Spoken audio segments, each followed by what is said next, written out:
Bem-vindos à nossa sala de reuniões da Steer Capital. Hoje com a minha co-host maravilhosa, Bia Munhoz. Olá, muito gente. Obrigada. Tudo bem? Tudo bem. Tudo certo. E hoje temos aqui para nossa reunião mais importante do dia, o Vitor Lima, que é produtor cultural e um agitador do terceiro setor. Muito obrigado pelo convite, muito obrigado a todos que estão assistindo, prazer estar aqui. Eu quero saber um pouquinho da sua história, do seu empreendedorismo com o terceiro setor, desde projetos antigos até projetos novos. Conta pra gente como que é esse cenário de produções culturais, de onde que vem o dinheiro. Muito importante. Como que desenvolve parcerias, por favor. Todo mundo quer saber. Para contar uma rápida história, eu sou empreendedor sem saber desde os 13 anos de idade. Foi quando eu comecei a tocar como DJ. E comecei a notar que se eu não trabalhasse, eu não conseguiria comprar as coisas que eu queria. Justo. Eu não vim de uma família como aquela história triste, eu vim de baixo, caminhava 8 quilômetros para chegar na escola rural. Não é nada disso. É verdade, é o oposto disso. Eu vim de uma família super abastada, meus pais diretores de grandes empresas, minha mãe vice-presidente já de banco em São Paulo. Mas, claro, eu queria coisas que de repente não faziam sentido se eu não trabalhasse para tê-las. Eu não ia ganhá-las a esmo só porque eu queria. Então eu agradeço assim, muito aos meus pais por darem a estrutura para eu poder buscar essas coisas. Então com 13 anos eu era DJ e professor de patinação. Uma pista de patinação no shopping Eldorado em São Paulo, é verdade. E trabalhava durante as férias e aos finais de semana. E aí eu não percebia que eu era empreendedor, mas eu já era. Eu estava construindo a minha carreira, o meu nome e a minha empresa, que mais tarde se chamaria Vitor Lima. Foi uma história de sucesso como DJ durante muitos anos. Até que, claro, por diversos fatores, a gente vai mudando de gosto, de vida, o pique do corpo já não é outro, e ser DJ já não fazia mais tanto sentido, e eu caí de cabeça no mercado da produção cultural, da produção de eventos. Ter vivido em eventos, em noites, em festas, e tudo que envolve entretenimento desde os 13 anos, fez todo sentido para mim que eu fosse trabalhar nesse ramo, nesse mercado. Trabalhei como todos, no começo, pensando absolutamente no meu dinheiro, em trazer dinheiro para a empresa, e que a gente chama de evento de risco, né? Evento de risco é aquele que, quanto você vai ter de receita de ingresso para você poder pagar seus custos. Aí chega na véspera do evento, olha, não vendeu tanto ingresso quanto a gente queria. Corta a cerveja boa do bar, vamos pegar a cerveja mais barata, porque a mais cara não vai fazer o lucro que a realidade que ninguém sabe, né? Não, mas todo mundo faz isso desde que todo mundo. Olha, se você está assistindo essa reunião agora, fica a dica. É verdade, olha, você público que está assistindo, vocês não sabem, ninguém sabe se na Santa Ceia qual vinho foi servido. Mas depende muito do produtor do evento que estava lá fazendo a Santa Ceia. Justo. É verdade, gente, é verdade. Depende do quórum, de quantas moedas Judas liberou ali naquele momento. Então essa é a mais pura verdade de eventos. E eu tive a oportunidade de anos mais tarde, trabalhei com muitos artistas internacionais que fizeram carreira brutal, e vamos falar de novo de investimento e dinheiro. Artistas como o Fatboy Slim, que é um DJ muito famoso, que a certo ponto da vida dele, ele conseguiu patrocinar o clube de futebol, que era o clube que ele torcia, de Brighton. Então você imagina, uma pessoa, um único artista, claro, uma empresa, um empreendedor que conseguiu patrocinar o próprio clube. É uma história muito interessante. Outros artistas da mesma proporção, como o Black Eyed Peas, que eram pessoas que se odiavam e fizeram uma banda e não se suportavam. E isso eles falam em diversas entrevistas. Sim. Eu não estou contando nenhuma novidade, mas se juntaram porque juntos o dinheiro era maior. Genial. Mas a certo ponto da vida, eu saí de São Paulo, decidi mudar para Campinas para ter uma vida mais leve, mais tranquila. Eu tive um ano sabático antes disso, que foi em Ilhabela. Por que no ano sabático vocês estão assistindo Ilhabela? Simplesmente porque eu não gosto de praia.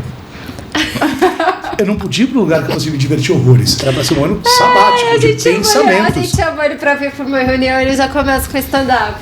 Não bom, deixa de ser, mas é verdade, não fazia sentido. Não fazia sentido. Se fosse para ser um ano sabático, eu ia para Londres. Eu precisava de um lugar que eu não me sentisse à vontade. Entendi. Justamente para poder me provocar e me reinventar. Porque você saiu de agitação, vida noturna, para tentar uma conexão aí com a natureza, não sei. Olha, realmente, visualmente acho lindo, realmente Ilhabela é uma cidade linda, mas era tudo que eu não queria. Então, ótimo. Fez muito bem para poder pensar, dedicar os pensamentos dos mais tristes aos mais desafiadores. E quando eu venho para Campinas, eu consigo um emprego numa produtora chamada Articular, que trabalhava só com incentivos fiscais, leis de incentivos. Que é um tema que debate muito hoje em Perigoso. dia. Na verdade, é que assim, é um tema que todo mundo acha entender e conhecer, né? Na verdade, Porque não todo é só, mundo sabe como julgar. Todo mundo sabe julgar a os Lei seus Rouanet. próprios conhecimentos prévios. Todo mundo sabe julgar a Lei Rouanet ou as leis de incentivo à cultura como um todo. Você pode contar um pouquinho do que é essa burocracia toda de Rouanet, PROAC? Eu faço um resumo que serve para as duas modalidades, falando no Estado de São Paulo, né, que é o PROAC, é uma lei estadual, e a Rouanet sim, é uma lei federal. Resumindo a ópera, é assim, você pode ser qualquer pessoa, não precisa ser uma empresa imensa, não precisa ser também um único palhaço de um circo que faliu.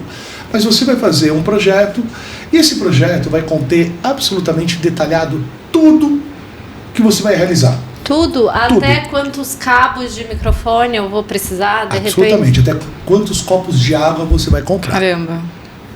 Tudo?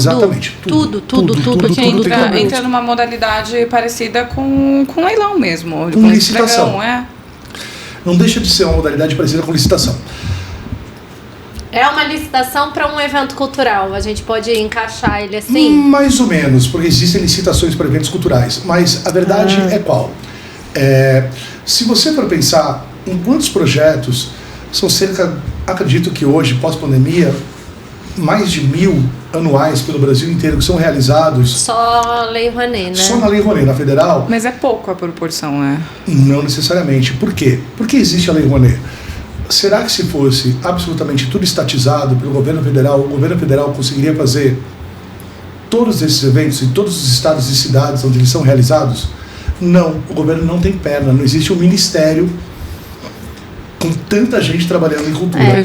Quantos projetos que você disse anualmente, mais ou menos? Eu, logo depois da pandemia, estava em torno de 1.000 realizados, não aprovados. Realizados, quer dizer, que já passaram por todo o processo, eu vou chegar lá. Então, tudo bem, você vai, escreve o projeto, porque o governo está terceirizando a mão de obra para que empreendedores façam cultura. Porque o governo não tem perna, não adianta.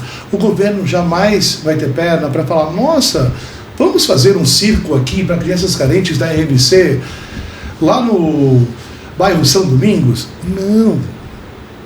A Federação, Brasília, os funcionários, não por falta de vontade, mas eles nem sabem onde é o São Domingos, nem sabem que existe essa comunidade de Campinas e que ela é carente, que ela não tem cultura.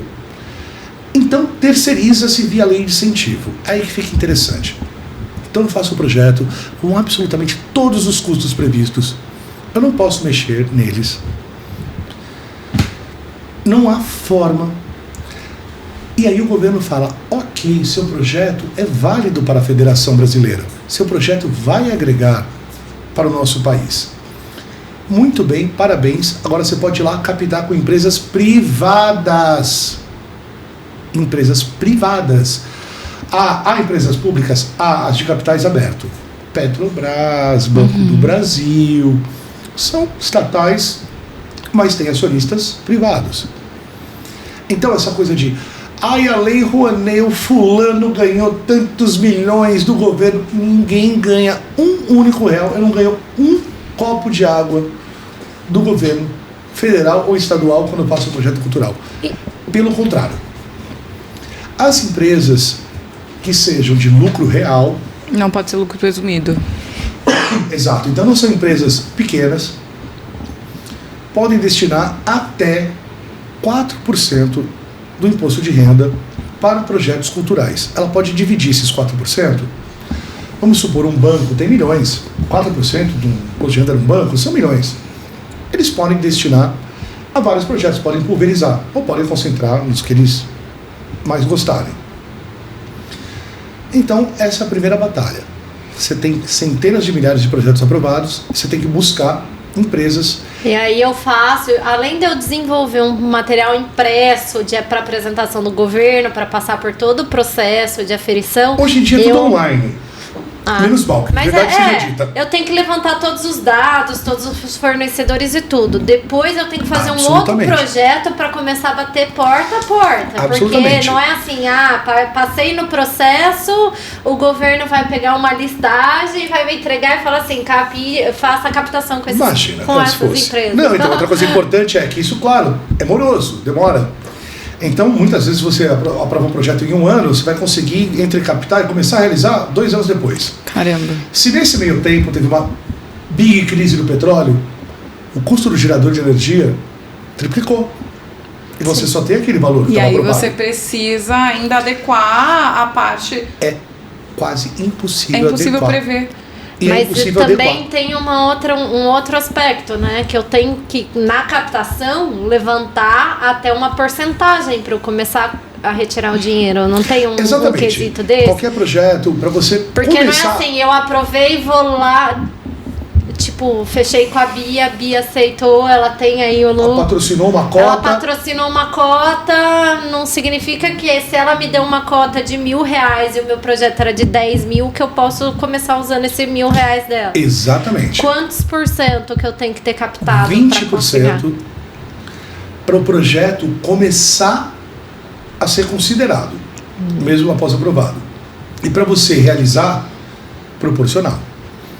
Então, se o meu projeto custa 10 mil, a Bia deu 2, eu não consigo realizá-lo com 2. O dinheiro está lá no projeto, legal, que bonitinho. Mas aí onde que ele fica preso em algum lugar? Fica preso numa conta que chama conta captação. Só após você reunir o mínimo possível para você realizar, nem que seja um projeto parcial, é que esse dinheiro, depois que você pede, claro, vai para o que chama de conta movimento. E aí sim, você começa a realizar o projeto. Nossa, é bem burocrático. E como que funciona a fiscalização disso? É absolutamente tudo online e a comprovação de realização é feita por notas fiscais. Certo. Dentro de um modelo. Então vamos supor, está lá escrito copinhos de água, 100 copinhos de água. Então vem sua nota fiscal da Bia. Olha, tá aqui, 100 copinhos de água da Bia, nota fiscal tal, valor tal, para o projeto tal, número tal. Isso é o anexo online. As contas, depois que você termina o projeto e presta contas, eles têm até 10 anos para poder reclamar ou rever. 10 anos. 10 anos. É um projeto... 10 anos guardando todos os documentos, todas as notas fiscais que eu puder e não puder. Até uns 5 anos atrás era tudo em papel. Agora, ao menos, é online. Nós enviávamos caixas e caixas extremamente de papel. Ajuda, né? É extremamente burocrático, é extremamente moroso, é extremamente detalhista. Exatamente. E aí, o que exige... Porque, assim, músicos, pessoal das artes mesmo, toda essa questão... Artista plástico. Eles não são empreendedores na maioria das vezes, eles são artistas. Como que funciona para fazer todo esse processo, todo esse movimento? Esse é o grande problema. E por que a Lei Rouanet fica na mão de poucos players perto dos que deveriam ser? Por quê? Por mais que um artista, se você pensar que tenha toda a documentação legal necessária para fazer o projeto ser aprovado, um artista plástico quer fazer uma exposição. Qual empresa vai comprar essa exposição? Por qual motivo? E aí é o que eu sempre falo. O projeto ainda tem que ter uma atratividade comercial. Perfeito. É bem, não é burocrata, ele tem que estar muito bem amarrado, né? Exatamente. Eu preciso ter bem delimitado aquilo, as estratégias desde a captação até dos porquês desde daquele a criação, exato. Projeto. Por isso que os grandes players acabam ficando com grande parte da verba possível. E não que os grandes players sejam bichos papões, sejam pessoas más, não é isso. Entendeu? Porque a gente não vai falar que, claro, um artista que tem um monólogo de teatro criado por ele, escrito por ele, que o projeto vai custar 10 mil, infelizmente ele é menos atrativo do que um grande musical da Broadway trazido ao Brasil, que vai ter uma visibilidade muito maior para o patrocinador e vai custar 10 milhões. E algo que segrega mais ainda, porque mesmo sendo um incentivo à cultura, fica totalmente concentrado na mão dos maiores. Sim e não.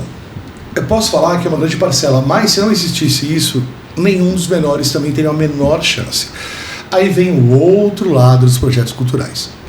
Não são só musicais da Broadway, não são só grandes artistas, por N motivos, eu posso explicar depois. Mas os projetos têm sempre uma necessidade de um viés social. Perfeito. E aí começa a mudar. É legal ter o Fantasma da Ópera, vou falar porque saiu dos cartazes já, em São Paulo. Claro que é legal ter o Fantasma da Ópera no Brasil, em São Paulo. Não é mais legal ainda você ter 50 escolas públicas que puderam levar as crianças para vê-lo? Muito legal. É ótimo. Talvez a experiência da criança ver o Fantasma da Ópera não é mais importante que ela ver o monólogo do cara na escola dela, mas que não vai ter um Não impacto fez muito igual, sentido, não né? desmerecendo o trabalho do outro. Então, interessante. Estamos falando de Lei Rouanet. Então a Lei Rouanet, mesmo que seja para grandes obras, para grandes Sempre players, tem. ele acaba nesse viés social Sempre tem dele, o viés trazendo oportunidades para aqueles que não teriam acesso, de A repente, cultura, É uma contrapartida. para uma cultura, digamos, mais rebuscada ou para Ou uma mais conceitual, se você quiser colocar assim. Então, isso é interessante porque aí vem o viés das empresas. As empresas são privadas. Esse dinheiro é o dinheiro destinado a imposto. Para quem é empreendedor, para quem é dono de empresa, já está morto esse dinheiro. Ele não vai reviver. Ele já é um dinheiro morto no caixa. Já é despesa obrigatória. Não vai mudar a DRE dele, não vai mudar o lugarzinho dele, não tem o que fazer. E outra coisa importante de falar. Empresas que fazem incentivo cultural podem ter certeza que elas estão com um balanço absolutamente ok. Porque se a empresa sonegasse qualquer tipo de imposto, ela vai ser depois aferida. não vai, digamos por causa assim. disso, quem faz incentivo não é aferido, não é por isso, é aferido igual. Só que, se ela não está sonegando, então, claro, faz sentido ela doar uma parte. Se ela sonega, por que ela vai doar?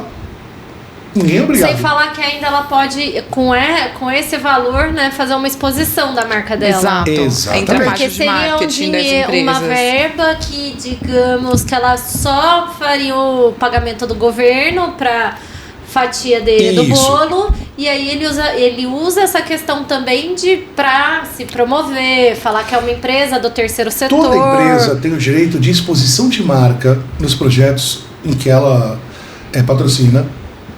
Essa exposição de marca tem uma parte que, óbvio, é obrigatória em termos de tamanho de logo e tal, pelo próprio governo federal, mas tem outra parte que ela pode usar no evento da forma que ela quiser, com recursos próprios. Perfeito. Desde que ela siga, claro, todas as regras do próprio projeto. Então, para dar um exemplo básico de um show, eu vou fazer um show musical, com venda de ingressos, tá? 1.000 pessoas, 1.000 ingressos serão colocados à venda. Eu tenho 10% deles que eu posso destinar ao patrocinador. Eu tenho no mínimo outros 10 para pessoas de baixa renda. Tenho no mínimo outros 10 que eu posso fazer divulgação ou também retornar a pessoas de baixa renda. E eu tenho que ter um contingente de outros 20% abaixo do que se chama de vale cultura, que hoje em dia é um pouco mais de R$50. Por quê? Porque é justamente para democratizar o acesso à cultura. É um mix. É um mecanismo É um ali. mecanismo de, justamente, você Interessante. democratizar. Ah, mas fazem sacanagem. Bom, gente, desculpa, em qualquer mercado, em qualquer ramo, tem gente honesta e gente que quer tirar vantagem. Eu, graças a Deus, tenho a vantagem de falar que nunca trabalhei em empresas que não respeitavam o mecanismo. Sempre trabalhei em empresas que respeitavam o mecanismo, justamente para democratizar o acesso também. Como eu disse, são as crianças que vão ver um musical, um Cirque du Soleil, por aí vai. Agora, as empresas que patrocinam, elas têm 3 principais pilares da minha experiência, pelo que eu conheço. Empresas que vão justamente para projetos que são sociais, então ações sociais que elas nem conseguiriam fazer por não ter verba direta ou perna, e são culturais também. Tem empresas que sim, estão buscando a visibilidade da marca perante um público XYZ. E tem empresas que estão buscando relacionamento. Ah, eu tenho 10% dos ingressos, eu vou dar para os meus stakeholders, eu vou conversar com o pessoal, vou levar cliente, e tá tudo certo. Tem esses 3 principais pilares de empresas que se interessam em patrocinar eventos culturais. Vamos para o primeiro, que eu acho que é o mais importante, social. Não existiriam, na verdade, bibliotecas flutuantes no interior do Pará, em cidades, comunidades que são de palafita, se não fosse a Lei Rouanet. Existem projetos, e não é um, não são dois, são vários, que levam literatura para crianças no interior do Pará. Junto, na mesma pegada, comunidades rurais do Rio Grande do Sul, com aulas de teatro nas escolas rurais, e são escolas que a gente fala, Rio Grande do Sul, o IDH é maior. Balela, gente, comunidade rural. Que a gente consegue levar aula de teatro para crianças que têm uma única sala na escola. E todas as séries estudam na mesma sala com o mesmo professor.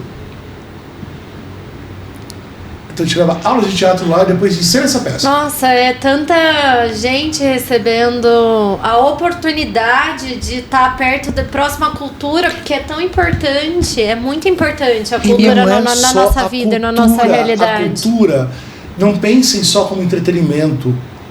A cultura não é para entreter apenas, é para criar e causar experiências que essas pessoas não teriam. Não são só as crianças que estão fazendo teatro, são os pais que vão ver depois e nunca tiveram a chance de participar de uma coisa igual. E por aí vai. Qualquer tipo de evento, seja ele qual for, musical, circo, teatral, da forma que quiser, seja gratuito ao público. Puxa vida, tudo bem, fazer o vão livre do MASP é um pouco elitista em São Paulo? Realmente é. Fazer, no caso aqui de Campinas, no Parque Taquaral, pode já ser um pouco elitista? Possível. Mas então tá bom, e se a gente levar para as comunidades? E já fiz isso e permaneço fazendo, e essa é a minha parte agitadora do terceiro setor. E é barato. Você levar um circo para uma criança que nunca teve a chance, para um pai que nunca teve a chance, para um avô que nunca teve a chance de ver um espetáculo. E levar isso com qualidade, não é mambembe. Isso é o legal da lei. Você colocou o lançamento, você não colocou um palco meia boca, você não colocou um som de quinta categoria, você não vai contratar um circo. Mesmo porque essas especificidades que levam à eficácia, né, da aprovação também, né? Não faz diferença para aprovar ou não, mas já que vai fazer, por que não fazer direito? Já vai ter que levantar, vai ter todo o trabalho de ir em busca do patrocinador, Exato. Vai fazer alguma coisa que muito enche mais os seus do que olhos. tem aquela expressão, né? Você vai deixar o troco. Não, você vai levar aquilo ali completo. Exatamente. E proporcionar uma experiência que realmente seja ali algo que modifique totalmente a parte da comunidade. Que eles não teriam a chance de ver. Perfeito. Entendeu? Não é dar esmola, é o contrário de dar esmola. É o oposto. E também vale, como eu disse, os grandes eventos. Tudo bem, teve 100 mil pagantes no musical, mas teve 1000 crianças que puderam ir. Gente, que bom que tiveram 1000 vidas que foram impactadas. E talvez dessas estimuladas para viver com cultura, né? E eu acho que é bacana a gente trazer esse ponto, porque assim, a gente está passando por um momento que a gente fica preso numa bolha, né? E aí quando vem na nossa bolha, né? Sempre a bolinha, e a gente fica, mas por que existe isso? Por que existe aquilo? É se colocar no lugar do outro, é ter um pouquinho ali desse sentimento de que você não sabe a realidade do outro, olhar para esse viés mais empático. Ou se não fica naquele viés, né? Lei Rouanet, PROAC, que é só para artista global, recoreano. Super legal falar sobre isso também. Vamos dar um exemplo. Assim, os nomes, eu acredito que os nomes, eles têm um impacto maior. Não tem a dúvida. Na hora que você tá olhando, tipo, projetos aprovados, vamos olhar por CNPJs relacionados com o nome. Na hora que você vê um nome de um artista famoso, é óbvio que vai saltar os seus olhos, porque é um reconhecimento, mais né? Injustas, vocês que estão nos vendo aqui, nos escutando, injustiça pura. Um projeto aprovado não significa um projeto captado. Não se esqueçam disso.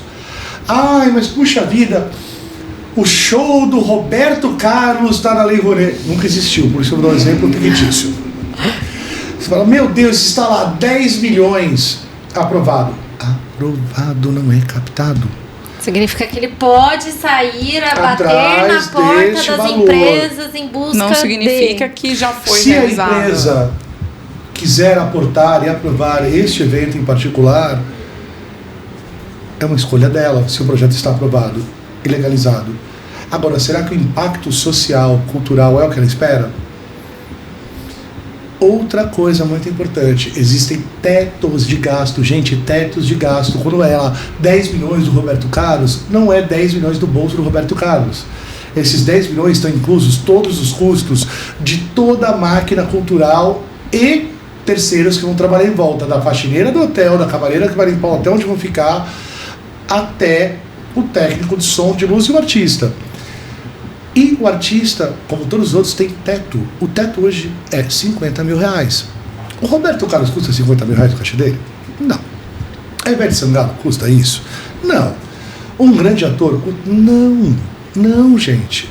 E às vezes falam, não, mas olha, a atriz tal da Globo tá ganhando lá 50 mil reais. Aí você vai olhar por 500 apresentações.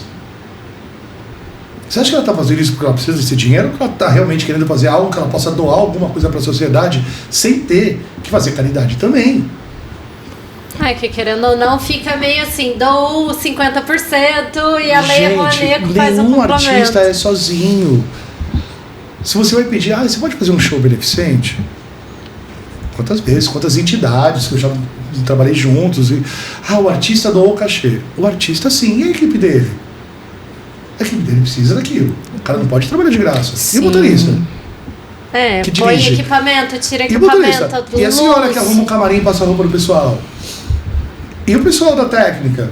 Esse cara pode falar. Algo que movimenta realmente ali empregos. Né? Gasolina. Com certeza. Olha, é legal falar um número que a gente conversou aqui nos bastidores.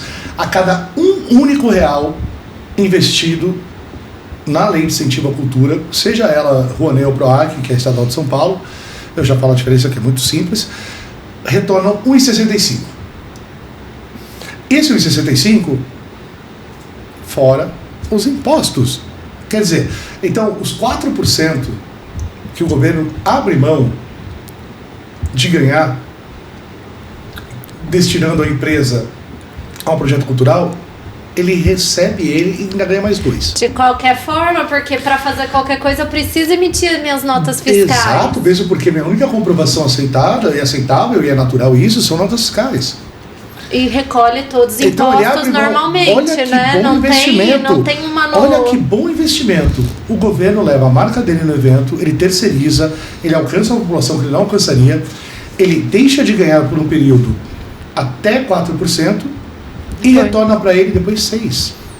E ainda fez uma atividade cultural ali, além ainda de todo trouxe impacto. Valores e impacto para uma comunidade inteira. Para a comunidade, é algo que consegue beneficiar todo mundo. É muito positivo para a marca. Vamos lá para a Biblioteca Flutuante no interior do Pará.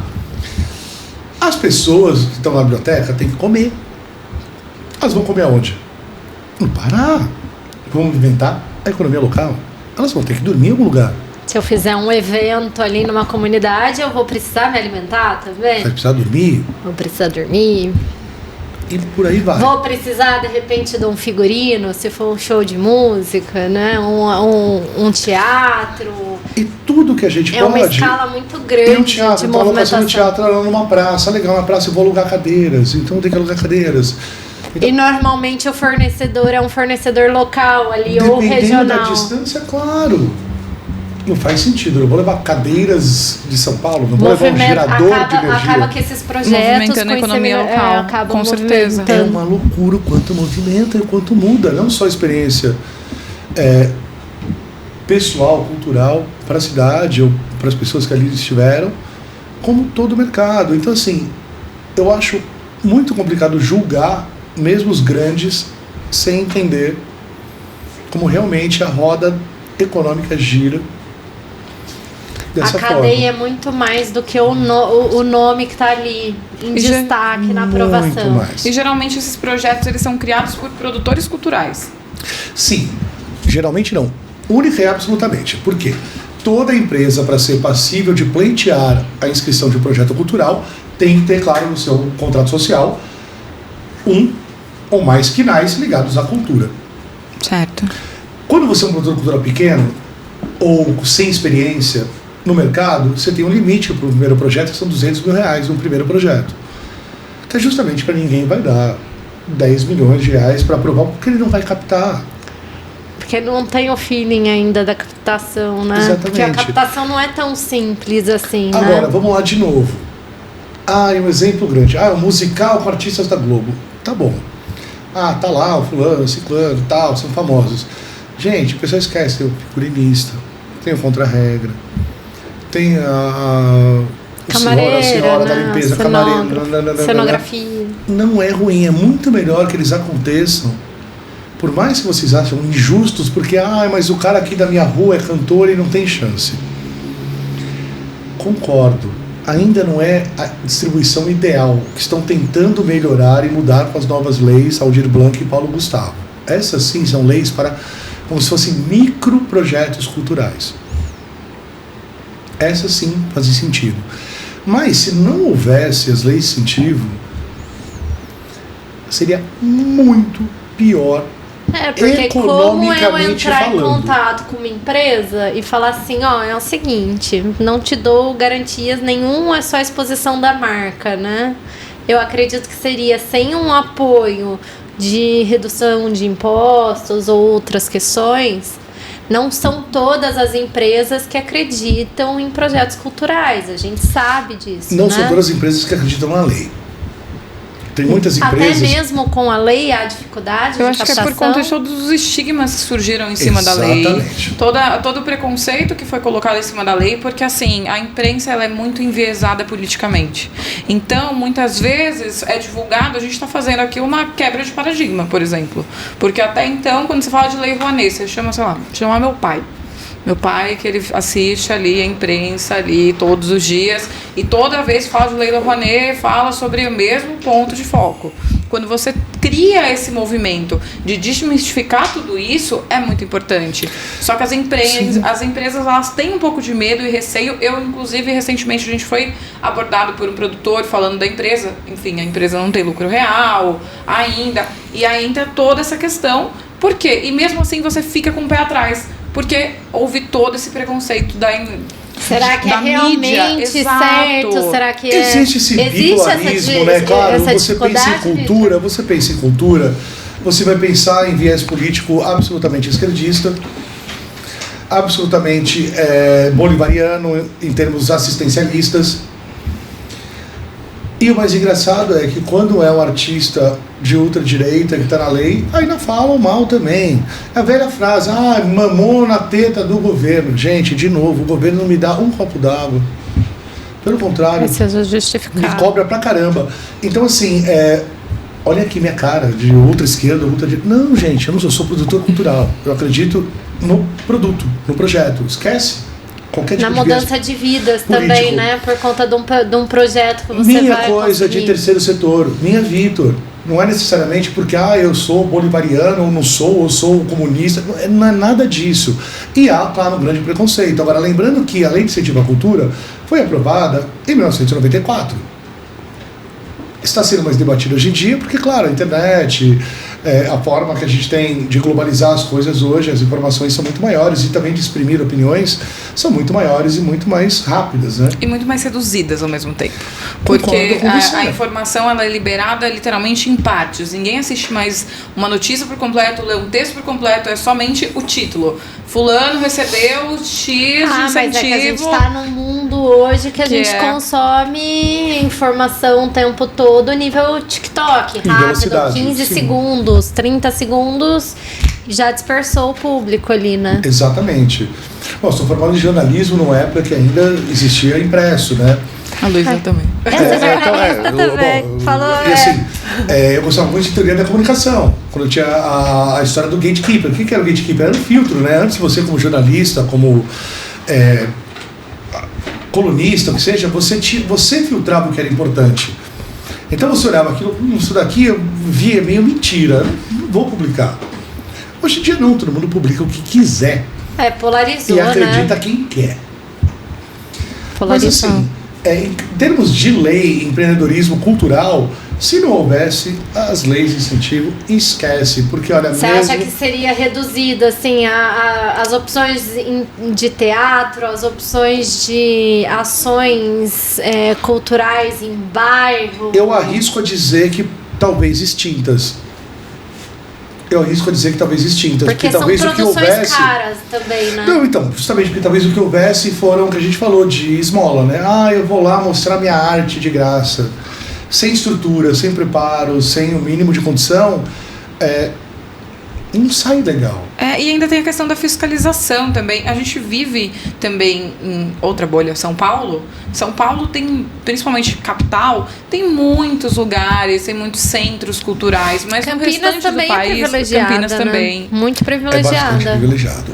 Eu acho que hoje em dia Campinas está muito bem assessorado em termos de equipamentos culturais.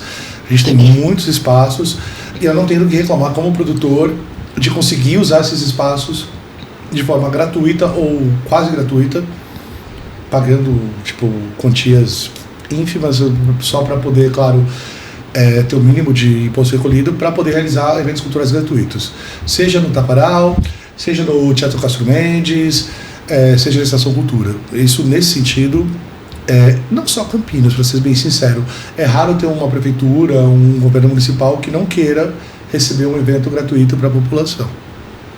É muito raro. Eu nunca tive um bloqueio nesse tamanho. Nenhum tipo de dificuldade. E é muito legal a gente falar sobre esse tema, sobre cultura, porque assim, a população mais carente, todo mundo acha que ela precisa somente de alimentação, de escola, de vestimento, sendo que a cultura segurança. É algo que transforma a realidade da maioria deles. E esse projeto, ele agrega muito para isso. O que você sente de melhoria desde quando você começou a trabalhar com isso até os tempos atuais, assim, os dias de hoje? O que você percebe que agregou cada vez mais? Olha, na verdade, assim, tivemos várias fases, porque, como, claro, qualquer coisa que é estatal, você tem uma demanda e mudanças das regras dependendo do governo que está no poder.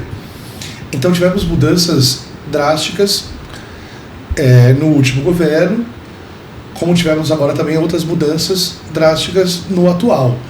Algumas para melhor, sim, em ambos. Algumas para pior, também. Em ambos. Em ambos. De novo, não estou aqui para crucificar, nem para exaltar nenhum tipo de governo. Eu acho que Você quer desenvolver projeto, né? Exatamente, eu quero levar cultura, claro. Agora, velha história, se você, para dar um exemplo do governo passado, uma redução do que era o Ministério da Cultura para uma secretaria e ela ser absorvida por um outro ministério que era do turismo, você corta muito funcionário. Então, o processo burocrático que já era longo, e tinham, sei lá, 10 pessoas para participar dele, com 2, vai ficar naturalmente 5 vezes mais longo. Mais, né? Vai ficar 5 vezes mais longo. É natural, é humano, né? Então, assim, porque a gente precisa de pessoas, independente ainda, claro, para julgar. A inteligência artificial ainda não está conseguindo fazer o julgamento sobre questões culturais, né? A inteligência artificial pode julgar minha planilha. Sim. Automaticamente, mas a validação cultural, se o projeto é importante ou não. E, vindo assim um pouco para as estratégias de captação, tem receita de bolo? Como captar com empresas? Como apresentar um projeto? Eu acho que primeiro entra na parte de conscientização das empresas, que eu acho que é muito importante, porque a maioria tem ressalvas. Quantas empresas são lucro real no Brasil? Vamos diminuir para a região de Campinas, onde a gente está. Vamos falar em talvez 60, 70, sendo que dessas, claro, tem enormes que tem milhões e tem bem menores que tem alguns mil, até 5 mil reais, 3 mil reais, por que não? Tudo é dinheiro, né? Tudo interessante. Vocês gostam de cozinhar? Sim, principalmente o Serginho. O Serginho tá bombante no Instagram. Tá crescendo o canal do YouTube dele. Maravilha. E ele ainda trabalha com a Tati, que já veio aqui com a gente também, que é do Doce na Medida, o canal dela. Acho ótimo esse nome, Doce na Medida. Doce ainda é uma ciência mais exata, porque você tem lá a quantidade perfeita de farinha que você pesa, de açúcar e tal. Agora, quando você cozinha um prato que você gosta muito, Serginho, você já vai no olho, não vai? No olho. Não vai? Sim. E ele fica toda vez exatamente igual? Não, ele muda bastante. A Bia cozinha bastante. A Bia já tive sorte. Já teve a sorte? De ainda degustar? não tive o prazer, ainda não tive. Vamos marcar domingão vamos todos. Então, a verdade é essa, pode estar sempre uma delícia, mas vai ser exatamente o mesmo gosto. Mesmo tendo as 60 empresas aqui, mesmo você já tendo um relacionamento com elas, não As tem? empresas mudam as diretrizes. Muda a equipe que vai avaliar o projeto que ela recebeu. O projeto muda por conta da lei. Às vezes era, não, você tem que atender, vamos supor, 100 crianças, agora são 1.000 crianças.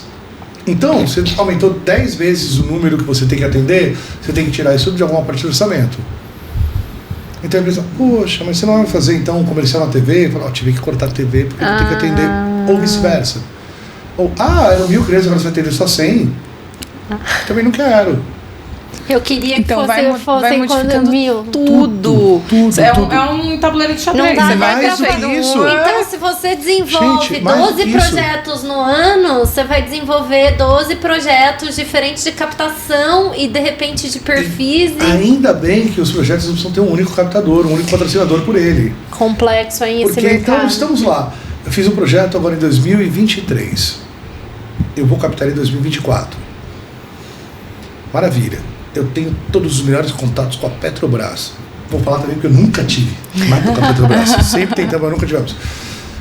Aí vem e fala, nossa, tá feito, projeto de 5 milhões, Petrobras. Nossa, a Luísa tá lá, a Bia tá lá. Fechado, elas adoraram a ideia. Eu fiz um projeto para elas, custom made. Também acontece, é muito legal. Crise no petróleo mundial, explodiu o petróleo na Bacia de Santos, uma refinaria, a Petrobras está super embaixo, as ações despencaram.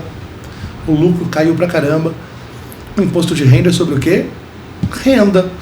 Se tiver qualquer desgraça... Nossa, tá tudo a ver com a nossa sala de reuniões aqui, exatamente. A sua vida, eu dependo. Se eu tiver um problema com uma multinacional... Uma financeira, uma multinacional que fornece commodities para armamento bélico, e se tiver um grande período de paz na ONU e no mundo inteiro, ela vai ter um lucro menor e vai ter menos incentivo.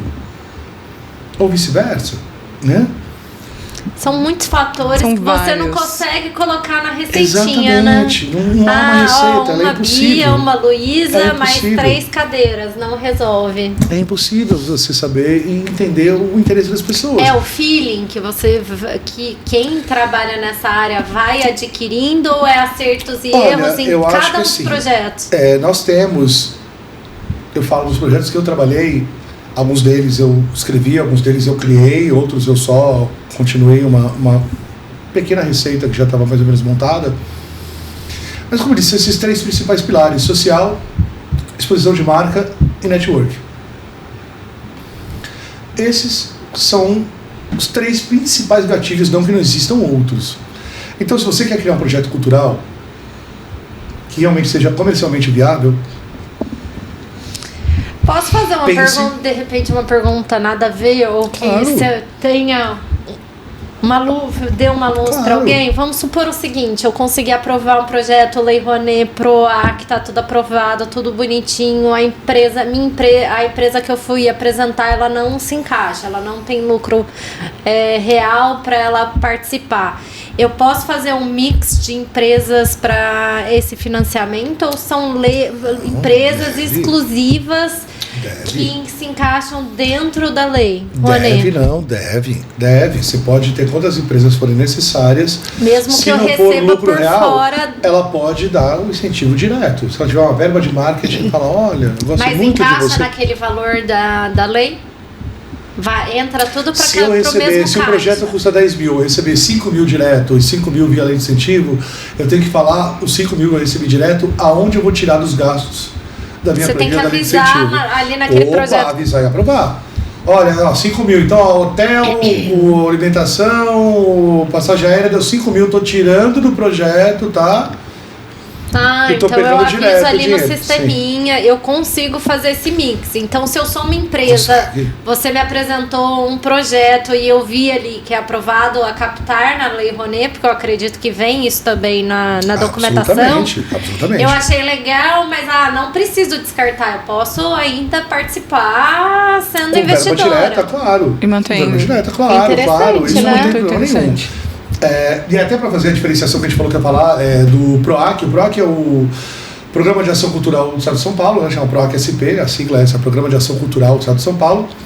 O PROAC, a única diferença dele é ele funciona praticamente nos mesmos moldes da Lei Rouanet, mas obviamente ele é estadual, e ele é um pouco mais fácil para as empresas. Por quê? O PROAC é dedução de ICMS, não é imposto de renda. Nem poderia competir, né? Renda é federal, mas eu não... ICMS estadual. Aí eu não posso fazer um mix de leis, né?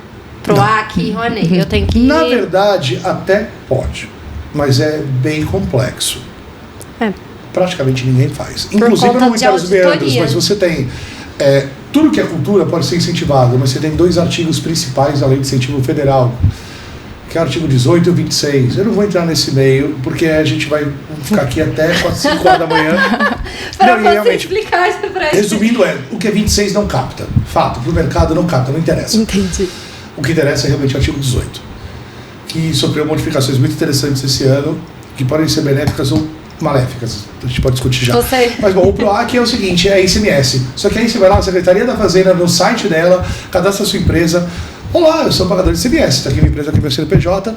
E o PROAC todo mês fala, olha, que bom, você pode destinar tanto do seu ICMS, já para um número. Ah, o PROAC já me avisa. Já avisa, fala, sei lá, R$ 832,45, escolhe o projeto. Você escolhe o projeto no mesmo site, o projeto do Vitor. E eu posso muito escolher legal. Ainda cultura e esporte, né? Porque tem outra lei. Não competem. Não competem. As leis de incentivo não competem. Ó, uma empresa, em âmbito federal, acho que está quase 9% que ela pode doar do imposto de renda. Até 4% para a cultura, tem mais tanto para o esporte, mais tanto para o idoso, mais tanto para o adolescente, para além do adolescente, e por aí vai. E tem tanto para o Pranamp, que é a lei de saúde, pesquisa. Eu acho interessante a gente falar que elas não competem. Não competem. Não, também tem gente que fala, mas se eu doar aí, eu vou perder o Pronamp. Não perde. O Pronamp é aí o Ministério da Saúde, claro, hospitais, instituições de saúde. Claro, só para fazer isso são as bigs, né? Estamos falando de Fiocruz, estamos falando do Boldrini, estamos falando de coisas bem grandes que tem pesquisa, podem pleitear programas de pesquisa e tratamentos. Maravilhoso. Só que a burocracia é tão desgraçada no Ministério da Educação, no do Esporte e na da Saúde, que geralmente as empresas ligam pra gente e falam, você conhece alguém que tem alguma coisa aprovada de esporte, de Pronamp, de saúde, de idoso, de adolescente, que eu não consigo achar, eu tenho dinheiro, não tenho onde botar, porque eu não consigo achar qualquer coisa. Me fala onde é qualquer coisa. De repente, se você tem um projeto aí de esporte aprovado, ou pensa em desenvolver saiba que tem empresas interessadas. Aí é bem diferente a forma de captação. Não, de aprovação. Aí já não pode mais ter empresas que visam lucro, ao oposto da cultura. Tem que ser organizações não governamentais de pesquisa, o esporte também. Aí é só é bem complexo. É absolutamente complexo. Se você se especializa em cultura, você até consegue se especializar para as outras coisas, mas eu acho que são muitos fatores, Se eu tenho uma empresa que faz projetos culturais, eu jamais poderia fazer qualquer projeto de esporte. Ah, tem isso? Por quê? Porque eu não sou uma ONG. A não ser que eu seja uma ONG, mas... Por aí vai. Tem exemplos. Eu tenho aqui exemplo, na Lei Rouanet, eu posso fazer um show com ingressos, claro, com valor limitado lá, aquela história toda, com aquelas cotas todas, mas eu posso ou ficar com a renda dos ingressos ou doar a renda dos ingressos. Então, eu estava na Articular, que eu trabalhei muitos anos, quase 10 anos, e a gente doava sempre a renda para uma instituição, muito para o Boldrini, né? Aqui não problema nenhum, o Ministério fala, olha, se quiser ficar com o dinheiro, quiser doar, Escolha sua. No desenvolvimento. Pra gente é legal, porque eu vou vender o projeto e falo, gente, vai ajudar o Boldrini também. É um projeto cultural, mas ele é sociocultural, porque eu também estou ajudando o Boldrini. E o Boldrini é um tipo de instituição que não quer quilo de alimento, precisa de dinheiro, é remédio caro, é coisa importada, é complicado os tratamentos e por aí vai. Então, super funciona para ajudar comercialmente o projeto. Ter o Boldrini como parceiro e destinar a renda ao hospital. Mas o PROAC, por exemplo, já veio com uma história de... Não, mas espera aí. Por que você vai pegar um dinheiro que é destinado à cultura, vai fazer um projeto cultural, um evento cultural, qualquer que seja, e vai destinar para o hospital, que é saúde? Não. Você vai ter que doar para uma instituição cultural. Foi um pedido, uma coisa bem recente, que aconteceu comigo. Então, assim... É muita coisa. Muita coisa. É papo para mais de história. Mas o legal Para resumir, bacaninha. E o pequeno empreendedor cultural? Como é que ele vive nessa história? Não é? Sim. Importante? Importantíssimo. E o cara que tem um pequeno número circense, mas é bom? E o cara que faz um voz e violão? Gente, tem projetos de todos os tipos e tamanhos. E é o que eu falo, eu sou um produtor, sou um contratante. Vou fazer um projeto que é um festival cultural. Eu preciso de todos eles. Todos eles.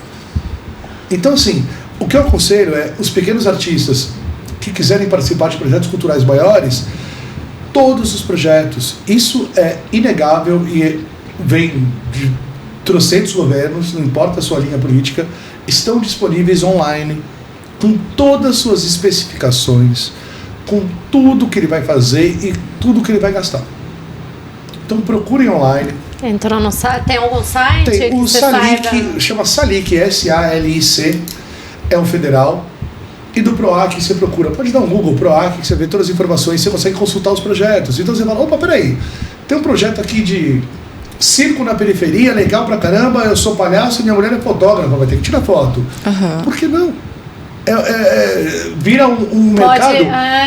Pode vou fazer um comercial, né? Sem querer, mas vira um LinkedIn da cultura. Porque tem lá todos os dados do proponente, de quem está fazendo o programa, de quem está fazendo o projeto. Olha, quantas vezes eu não contratei de pipoqueiro artista. E tudo precisa de nota fiscal.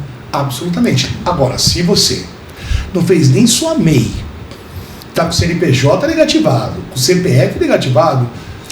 tem esse porém também. Não adianta eu querer participar pra ilegalidade. Aí eu sinto muito, mas a gente não consegue ajudar. Bora minimamente. Correr pra resolver esses probleminhas. Resolve. Não é nenhum absurdo. Hoje em dia tá todo mundo renegociando. Sabe? É possível. Então, de verdade, olha, sem brincadeira, pipoqueiro, vendedor de algodão doce. Todo mundo. Sabe? Tudo que você possa imaginar, até artista. E nisso vai, olha, vou fazer um festival infantil. Poxa, eu não sou um grande conhecedor de cultura infantil. Poxa, vamos achar uma curadora, um curador. Esse curador vai indicar um monte de gente. Como se fosse um Get Ninjas, entendeu? E aí já deixa quase isso. Com o LinkedIn da cultura. É quase um Get Ninja, só que oposto, né? Você tem ali, o cara tem que olhar as oportunidades e ir atrás e ter força de vontade, claro. E é bacana para o governo assim, mais local também reunir todas essas informações e deixar ali justamente para facilitar todo o acesso. Isso é legal. Para contar rapidamente, aí Lei Aldir Blanc e a lei do Paulo Gustavo. Aí são verbas muito menores, geralmente até R$5 mil. Uhum. Nossa, é bem a verba é federal. Mas eu ainda preciso estar com os meus dados todos bonitinhos, brilhantes, né? Mas aí você escreve o seu projeto diretamente na municipalidade, no caso da prefeitura, e apesar do dinheiro ser federal, a prefeitura que é responsável por avaliar e distribuir. O levantamento também é por meio de empresas, depois de aprovado. Esse é governamental direto. Olha! Por isso que a verba é justamente isso. Mostro, como existe, Lei Rouanet e PROAC também existem os editais. O edital é o dinheiro do governo. Por quê? Já deve ter ouvido falar, o Fundo Nacional da Cultura, o que é? Nada mais é. Aquele projeto que eu falei, puxa vida, a Bia me deu R$1.000, ele custava 10. Eu não consegui realizar, não peguei nem 20%. Deu 2 anos, acabou o meu prazo. O prazo ainda é 2 anos, 2 anos, né? Para eu levantar a ano, você pode postergar por mais um. Aquele R$1.000 que você me deu, eu falo, Bia, agradeço demais, mas infelizmente foi pro Fundo da Cultura. Ele já é absorvido. Exatamente. Não pode porque mudar. Ele é do imposto de renda. Era imposto. Ele era dinheiro. O projeto não rolou, mas a grana doada vai para algum projeto. Mas exatamente. É repassado para outro projeto? Como que funciona? Aí para editais. Que aí são seleções governamentais de projetos que geralmente são projetos menos comerciais. E aí os editais, a verba que é destinada ali do Fundo de Cultura é justamente de empresas que não conseguiram ter projeto aprovado, foi para lá. Não só fundo. isso, por exemplo, tem uma parcela, né, de imposto. Tem várias coisas. Eu prometi que eu iria comprar 10 copos d'água. Comprei 100 com dinheiro público. Na prestação de conta, o governo vai falar, vem cá, cara, vamos lá. Você falou 10, comprou 100. Olha, a gente pode não tentar tá de entender, acordo com o edital. Tentar, não, com o projeto orçamento. que você aprovou. Exatamente, pode entender que, puxa, de 10 foram para 20, porque deu uma super seca na época, você pode justificar. Agora, 100, caiu bem. Não bateu a conta. Não caiu não legal. Não dá nem pra colocar aquele outros. Não, você tem que discriminar não tem essa linha da RE de projeto, não sabia, não tem. Fala, então, olha, peraí, 10 ok, os outros 90, você vai devolver o dinheiro. Você vai devolver o dinheiro do seu bolso pro Fundo de Cultura. Caramba. Tô dando exemplo de copo d'água. Sim, mas... Se isso cair em clipes, valores... pente ou qualquer outra coisa, não, ou carros. Ou com passagem aérea, ou com hospedagem, ou com coisas caríssimas, como locação de palco, compra de figurino. Tanto que o Fundo da Cultura dá com mais de 2 bilhões de reais lá. Não à toa. E só pode ser gasto com cultura. Com cultura. Perfeito. Vamos para mudar um pouquinho, sair dessa parte de lei. O que você anda fazendo? Fiquei curiosa agora, porque ele sabe tanto. Eu quero saber o que você... Porque a gente estava conversando, a gente sabe que você já fez da orquestra, né? Do rock. Orquestra Rock é um projeto maravilhoso. A orquestra, o sonho era que ela andasse sozinha, porque você fala, projeto cultural, tá tudo lá certinho. É uma delícia, mas é ótimo, que bom que ela existe só existe com esse projeto. Mas como seria bom, né, poder vender assim, Orquestra Rock no Rock in Rio. Aí eu peço lá o camarim, eu falo, o camarim... Posso pedir álcool, vamos lá, cerveja pra todo mundo, não sei o que, projeto cultural não pode. No beer. No beer, no nothing. Não. É complicado, entendeu? Você tem que justificar o salgadinho que você compra. Mas na verdade eu tô afastado há um pouco de tempo só do pessoal da orquestra e tal, mas era uma coisa importante pra minha vida. Eu tô muito mais focado no terceiro setor agora. Realmente, escola, e que anda criança. rolando? O que você está criando e desenvolvendo nos últimos tempos? Coisas bem diferentes. Dei algumas dicas aqui da nossa conversa, mas comunidade rural Rio Grande do Sul, comunidade palafita no extremo norte do país, e estou namorando algumas empresas, aí sim, multinacionais, que têm interesse em grandes eventos de networking. Eu acho que, assim, tudo que eu construí na minha vida como empreendedor, e eu nunca fui... curioso, eu tenho até uma carteira de trabalho, ela existe. Mas ela está em branco desde o dia que eu atirei. Eu nunca tive, acho que nem eu assinei ela até hoje. Eu devo ter tirado com 19 anos. É verdade. Sempre empreendedor. Eu não tenho um carimbo naquela desgrama. Eu tô com 42 anos, eu não tenho um carimbo. Isso é muito legal. A gente tá trazendo um real empreendedor. É verdade, de todos os ramos. Eu fui DJ, como eu disse, eu fui professor de patinação, eu fiz tudo. E até hoje eu sou um PJ, sempre fui um empreendedor no PJ. E tô buscando justamente agregar o meu conhecimento e a minha maior virtude, que são relacionamentos. E essa coisa, vocês brincam bem stand-up comedy, eu tenho esse jeito, não é um personagem. Quem me conhece, a Bia conhece, sabe que é isso do café da manhã, se a gente vai junto. Ô, Vitor, mas e, por exemplo, eu, Luísa, vou lá, tenho uma ideia, eu e o Serginho, a gente junta, o Davi, o Gabriel, a gente tem uma ideia assim maravilhosa e a gente precisa de alguém que entenda muito das licitações, que tenha os caminhos e que nos ajude a trabalhar esse projeto. Você também faz esse tipo de coisa ou não? Só faça o seu projeto. Faça o seu absolutamente. Primeiro, olha, pessoal, deixar claro pra você. Se alguém cobrar, porque você tem uma ideia do projeto cultural e falar, eu cobro pra escrever seu projeto e aprovar, corre. Porque tudo que a cultura não precisa é de gente cobrando, porque não pode ser cobrado. Parceria, vamos negociar? Tá rolando vamos muito conversar? isso em São Paulo. Isso rola muito. Tá rolando muito isso em São Paulo. Te pago, você aprova o meu projeto? Sabe por quê? Você fala, eu tenho um projeto tão lindo, sou eu tocando viola e cantando, com 3 violinos, é maravilhoso. Eu vou chegar, Luísa, vamos lá. Isso comercialmente não será viável. Você vai perder seu tempo. Mas a maioria das empresas, ou muitas delas, falam o quê? Claro, Luísa, paga aqui X mil reais, escreva o projeto para você aprovar. Você nunca vai captar isso aí e vai morrer com isso no bolso. Se você me trouxer uma ideia muito boa, que seja absolutamente possível, cabível dentro do mercado, eu vou falar, sua ideia é boa, quero ser seu parceiro. vamos fazer quando o seu projeto for aprovado e captado, você vai colocar no orçamento rubrica de coordenação de produção. Esse é o correto. Eu não consigo botar minha cabeça no travesseiro se eu roubar alguém e falar que a ideia dela é boa e que ela vai ter sucesso no projeto cultural, porque não é uma mamata, não é o governo dar dinheiro. E eu já tive 1 milhão de conversas com um monte de gente. Ah, mas eu achei que eu ganhava o dinheiro depois de aprovado. Não. E tem muita gente que fala, claro, é só aprovar. E depois, ó, some. Porque aprovar é o primeiro passo, né? É o primeiro e o mais simples. Depois eu preciso captar. Que é o mais difícil. Aí depois tem difícil. No meio, depois o realizar. mais insano é realizar. Não, mas insano. Não. É o mais gostoso, na verdade. Então. Porque você tá vendo sua Captar, ideia. sempre o problema é a captação. Sempre a captação, mas de verdade, olha, não caiam nesse conto. Não aceitem pessoas que falam, escreva um projeto por dinheiro. Não caiam porque é injusto. Não é certo. E projeto cultural é qualquer coisa. Qualquer coisa, Luísa. Sim. Doida. Não. Quer saber? Sim. Não Qualquer é. ideia. Qualquer ideia é ideia? Qualquer ideia é ideia. Só que Desde ela tem que ser trabalho gráfico até Absolutamente. sei lá, Absolutamente. circense, Depende de como você vai embasar. teatral, Depende de como você vai embasar essa ideia.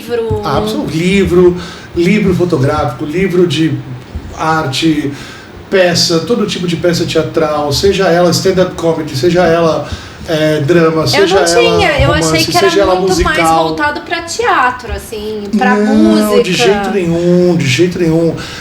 Hoje em dia você tem muita coisa com até arte sacra, que foi uma demanda do governo anterior, que também está valendo. Você tem benefícios quando você fala em regionalidade. Você tem manutenção de museus, espaços de arte. Então, vocês acham amplo. que o MASP se paga com ingresso? Mas nem o Museu do Louvre se paga com ingresso. Imagina o MASP, coitado. Entendeu? Todos esses museus dependem. Então, Museu se de eu Ipiranga. tiver uma ideia, eu posso te procurar. Te procuro por onde? Pelo Instagram, por e-mail, tem site no LinkedIn? Na verdade, assim, olha, eu atendo todo mundo, eu gosto de ouvir todo tipo de ideia, mas realmente eu acabo geralmente destruindo os sonhos das pessoas, né? Eu tenho esse sonho, eu tenho minha dupla de viola com meu primo, eu queria ganhar o dinheiro do governo. Tá, ó, vamos lá. Tá mais fácil. Porque você faz já faz um filtro. Mas eu decepciono as pessoas, é uma tristeza. Não, mas honestidade É sempre é bom, né? mas eu prefiro trabalhar com honestidade do que com valor financeiro. Eu prefiro. Ali. Agora, ou a uma verdade que dói. que é um outro lado da história. Esquece projeto cultural, gente. Toda a prefeitura, governo, não sei o quê, não tem festa na cidade, não tem a festa da padroeira, o aniversário da cidade, não contrata um artista. Esse artista precisa ter documento. O artista não pode falar, eu sou legal, eu toco. Tem que ter documento, tem que ter histórico, tem que ter material. Nisso, Então nisso você também... eu presto consultoria, tenho uma empresa só disso, com 2 grandes sócios. Porque é importante também, É para né? regularizar os artistas sem extorquir. Eu não vou falar, te regularizo e boa sorte. Vamos conversar, vamos fazer essa documentação. Quando tiver uma demanda, eu quero uma porcentagem do que você ganhar. Mesma coisa com o projeto cultural. É um bom negócio. É justo para todo mundo. É um bom negócio. Eu vejo Gente, como eu um já bom durmo negócio. mal de insônia por si só. Se eu fizer alguma coisa errada na vida, então, eu vou virar o Muito Conde Drácula, eu não vou dormir nunca mais. É verdade. Então, isso sim, aí você procura VBM Eventos, que é V de Vitor, B de Buda, M de Mateus, VBM Eventos. Estamos em todas as redes sociais.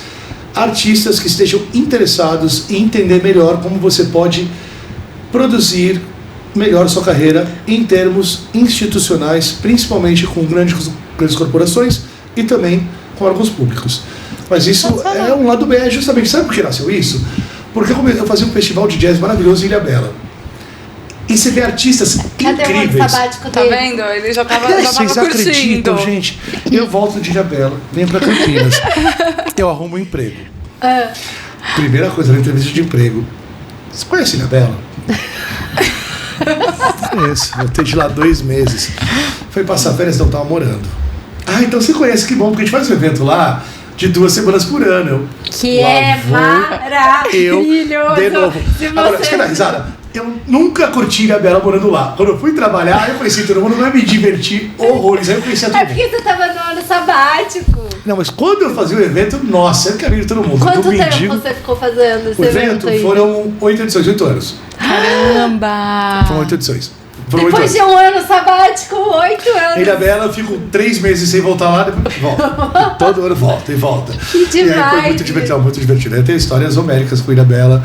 Então conta, eu já ia perguntar isso, já que a gente já tá não, aí já assim, é pro horário momentos mais avançado. Né? Entendi. Eu ia perguntar pra gente chegar nos momentos finais. Não, do de nosso verdade, podcast, assim, Ilha Bela mudou minha vida como produtor, no sentido que o Festival de Jazz é um tipo de música que eu gosto muito, artistas que eu admirava muito. E eu sou um grande colecionador de vinil, né? Eu tenho mais de 8 mil discos de vinil. É porque eu vendi boa parte da coleção no passado, não tão remoto, eram 12. E eu tenho 8 mil discos de vinil. E contando, e como comprando. que cuida disso? Não, mas primeiro vamos voltar pra... Peraí, é muita coisa. Pera. Vamos voltar pra pergunta inicial, que era como que surgiu a demanda? Você falou que estava lá no Festival de Jazz em Ilha Bela, e aí você viu a demanda do quê? Dos artistas que não conseguiam entrar no projeto? Exatamente.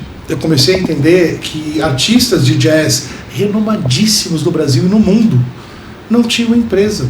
Ou tinha uma empresa que representava com documento tudo troncho, devendo certidão, devendo impostos de R$50, R$60, sem carta de exclusividade, documentos básicos que o artista precisa para poder ter uma contratação governamental, né? Ou institucional, se for uma empresa minimamente séria. E eu falei, gente, isso está errado. Então eu fazia o processo. Tinha uma senhora que trabalhava na empresa de Ilha Bela, Dora, que a contratação na via prefeitura de Ilha Bela, eu e ela internados lá na salinha da Secretaria de Cultura, justamente, mas artista, paga esses R$50, não sei o quê, não acha um empresário, achava empresário para o cara poder representar, de fazer tudo para poder trazer e nomes imensos da nossa música brasileira e internacional. E não tinham esses nomes, o mínimo de documentação. Aí você fala, poxa, por isso que não vai para frente, né? Tantos deles. Às vezes não consegue uma contratação numa empresa maior. Porque também não acontece, novamente, esse processo de consciência, né, em todo mundo. Não existe essa conscientização da população e principalmente da classe artística. A classe artística é um problema, porque, claro, eu entendo que ela esteja muito mais envolvida com a própria criação, produção, ensaio e efetivamente cuidar dos seus dotes artísticos, mas não ter um mínimo cuidado financeiro, um mínimo cuidado de documentos, é burocrático? Muito menos do que já foi um dia, gente. Hoje em dia é tudo online. Então você artista que está nos assistindo, minimamente dá um Google, sabe? Abre uma MEI, custa barato e vale a pena, porque senão você não vai crescer. Infelizmente não vai crescer. Porque só ser artista, e aí eu ia perguntar, ser artista é incrível, mas você precisa também ter uma mentalidade empreendedora para crescer? Não tem a menor dúvida. Você acha que o talento crescer, somente não é considerável? Não, de jeito nenhum. Artistas que têm uma mentalidade espetacular de empreendedor. Tem um monte de casos, inclusive internacionais, são incríveis, são grandes empreendedores. E há artistas que, infelizmente, acham que o próprio talento vai bastar para sobreviver com aquilo a vida. E não, e tampouco também querem auxílio. Que é isso que eu falo de novo, gente. Acha que se bate, VBM Eventos, a gente dá consultoria gratuita no começo, de verdade, para você minimamente entender o que você precisa. Porque é complicado, mas depois fala, por que eu não dei certo? Por que eu não fui pro The Voice? Por que eu não tô no show de calouros, não sei o quê? Por quê? Porque não se cuidou. Isso tem a parte, claro, burocrática, e tem a parte física também. Gente, era pra Cazuza ter morrido, Kurt Cobain ter morrido, Amy Winehouse ter morrido, se perderam. Talvez tivesse uma consciência empreendedora, não só financeiramente falando, mas fisicamente falando, seriam grandíssimas, enormes marcas, como são até hoje, mas seriam maiores ainda do que não chegaram a ser. Porque acaba que vira um branding também, né? Uma marca muito forte. Imagina, o nome de uma... com produtos oficiais e por aí vai. Só ver os grandes nomes da música, grandes nomes do teatro, todos eles não são apenas pessoas, são marcas, né? Marcas? Que as marcas querem se E falamos disso no podcast do episódio da Village. Ah, é verdade, com o Diego. Não, a importância do branding hoje em dia. Que a gente falou muito a respeito de marca, né? a história de uma série, até posso deixar aqui, eu tô vendo a Queda na Casa dos Usher, né? Uma série meio suspense e terror. Tá no Netflix. Tem no Netflix. Tá no Netflix. Nunca tem nada no Netflix. É uma série, é um pouco gore, A Queda da Casa dos Ushers. É uma família de... Bom, veja uma série, mas o importante é que eu queria fazer uma analogia que pergunta pro patriarca da família e fala assim, sem falar, quando te dão um limão, faça uma limonada. Ele fala, não. Aí você vai ficar quebrado.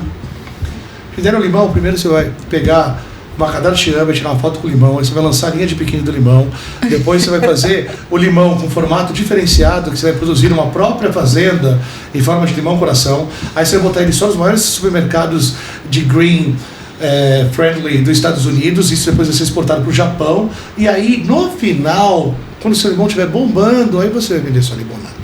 Aí sua limonada vai valer $1 milhão, dão $1. Fica a dica. Aí, é uma analogia muito rápida de branding, mas como é engraçado hoje em dia com as redes sociais. Então é legal como o potencial que elas têm e o perigo que elas oferecem também. Difícil. Boa conversa. Eu acho que a gente chegou exatamente no timing. Olha aqui, acabou de cair o último grande. Olha, valeria mais 3 episódios, eu venho quando vocês quiserem. Muito gostoso conversar com você, Vitor. Queria abrir de verdade para todo mundo que assistiu e quiser, claro, e deve manter contato conosco, com o canal, com o episódio.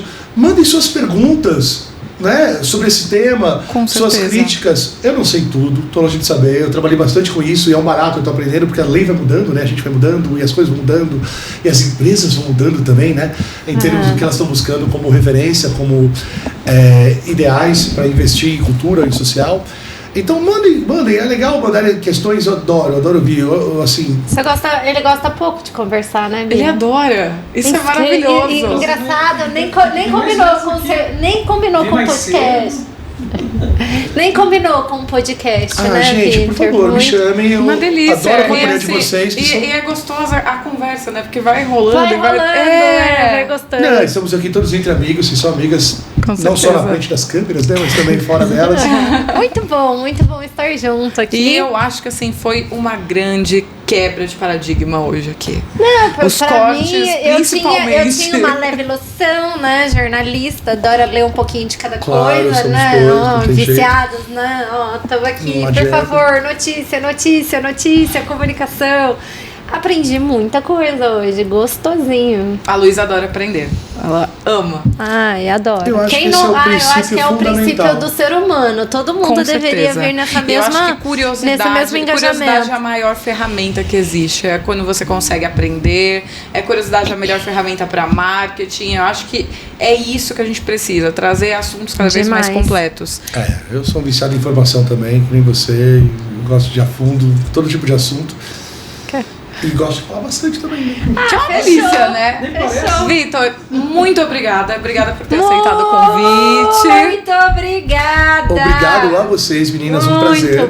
E teve muita relação com a parte de investimentos. Completamente. Né? Quem imaginaria que, assim, produção cultural estaria tão conectada com o mercado uma de pergunta, lucros, né? Vocês estão abertos para empresas também? Claro, sempre. Então vamos lá. Então complementa vocês nos acham nos mesmos canais da VBM Eventos.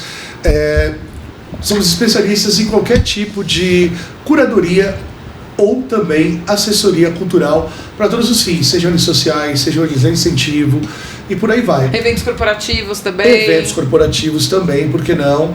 E de verdade, pensem que vale muito a pena usar se você tiver possibilidade de incentivo à cultura, ao esporte, ao idoso, ao adolescente. Não é um dinheiro mal visto, feito, destinado a alguma coisa que seja minimamente ilegal ou irreal ou que não dá retorno. É o oposto. Eu acho que todo mundo que tem uma responsabilidade social mínima deveria olhar para sua empresa e buscar saber se tem direito a usar e escolher um projeto que bate o seu coração mais forte. Não são os nossos, o que bate o seu coração mais forte. Eu acho que isso é mais importante. Eu não estou falando por mim como produtor, mas por todos os produtores e empresas que precisam e vivem disso. Esses são só a pontinha do iceberg de uma cadeia imensa. Vocês imaginam o tamanho. Maravilhoso. Bacana. Muito obrigada. Maravilhoso.